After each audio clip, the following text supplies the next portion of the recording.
Hi everybody, I'm Owen. Welcome back to my Lego shelves.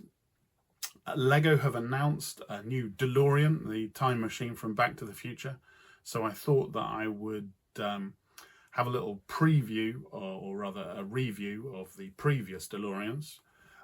The larger scale model is one of my favourite builds.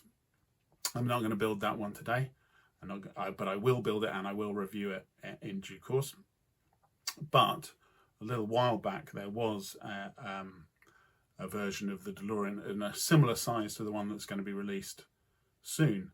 So I thought I'd take the opportunity to have a little look at that. Now, I don't actually own it. I've had to kind of fish around in my Lego and collect together the pieces from all of my system. I've made a bit of a mess, but hopefully everything I need is in here now.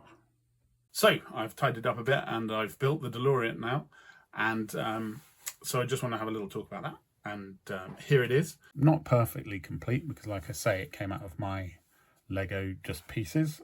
I did the best I could. A couple of pieces that I had to tweak. Most notable omissions, but I haven't got the black piping that should be going along the side here on both sides. You can't really see it, but the stickered plates out of time should be there, and inside there should be a flux capacitor fluxing in there. You can see just a plain grey brick on mine. I'm not too worried about it. And underneath, these very, very lovely yellow bricks should be black. But apart from that, pretty much bang on for what they want. I enjoyed it, but fundamentally, it just told me how far Lego have come and how much things have improved in the last few years. Obviously, the car itself is a very blocky car originally anyway, but there's not much in the way of kind of finesse to these sharp edges. The Speed Champions cars, which the new one is a part of the series, they are incredible. They do incredible work with very small details. So I'm looking forward to seeing what they can do, because I do think that this is great. There's a lot of play features to it, but it's just sort of a bit clunkier than the modern stuff. So, you know, these I thought exceptional. They look amazing, just like the actual vehicle. And the whole thing generally looks like the vehicle. Like I said, it's got a couple of cool play features. Most notably, you can switch your wheels round into being the hover car mode from the end of the film. Obviously, my yellow bits show up more. But it's things like, you know, this not quite being perfect. I'm hoping to see that look better in the next version. These angled pieces, I think, from what I've seen of the new model, look like it's actually going to have a plastic unique windshield, so you won't have to have that. These do lift up though, the lovely they call them suicide doors, is that what they are on a DeLorean? But anyway, that open up like a bird, so that's kind of cool. And yeah, you would have the flux capacitor back there.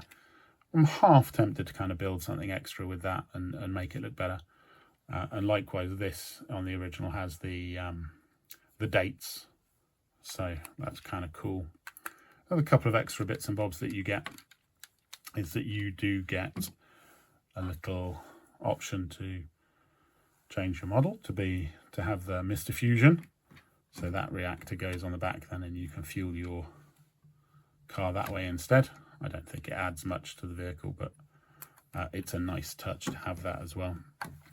And then also you've got this piece which can be switched out here to have that, which I'm not a big fan of, but I presume it's to sort of represent the engine that they put on in the third film in the Old West, where they're using the train to push the car up to the top speed.